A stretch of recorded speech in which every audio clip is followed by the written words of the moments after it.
अब अगर मैंने मुस्लिम लीग को वोट देना है तो मैं अपने टर्म्स में मुस्लिम लीग को वोट दूंगा ना।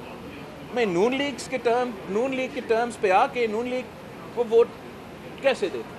तो अब मैं समझता हूँ कि जो हमारा डायलॉग कमेटी है, ये जो सुस्त रवि है, ये जो डिले हुआ है, ये जिस डायलॉग कमेटी की नॉन सीरियसनेस की वजह से है, और इस नॉन सीरियसनेस का नुकसान मुझे तो नहीं हो रहा है।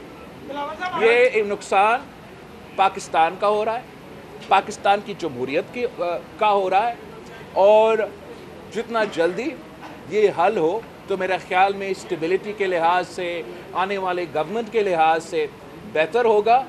मगर दूसरे के जल्दी होगा, मेरा अपना और पाकिस्तान पीपल्स पार्टी का कोई जल्दी नहीं है।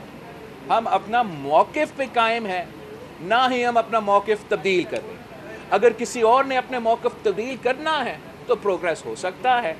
अगर कोई अपना मौक़िफ़ तब्दील करने के लिए तैयार नहीं है तो मुझे फिर एक बहुत ख़तरनाक स्टेलमेट नज़र आ रहा है, और उस स्टेलमेट के नतीजे में जो होगा वो ना पाकिस्तान की, मैं जानता नहीं हूँ कि एग्जैक्टली क्या होगा, मगर इतना आपको बता सकता हूँ कि वो ना पाकिस्तान की जमहूरियत का फ़ायदा में होगा, ना पाकिस्तान की मईशत का फ़ायदा में होगा, ना पाकिस्तान की वफाक का फ़ायदा में होगा, और ना हमारा पॉलिटिकल स्टेबिलिटी का फ़ायदा में होगा।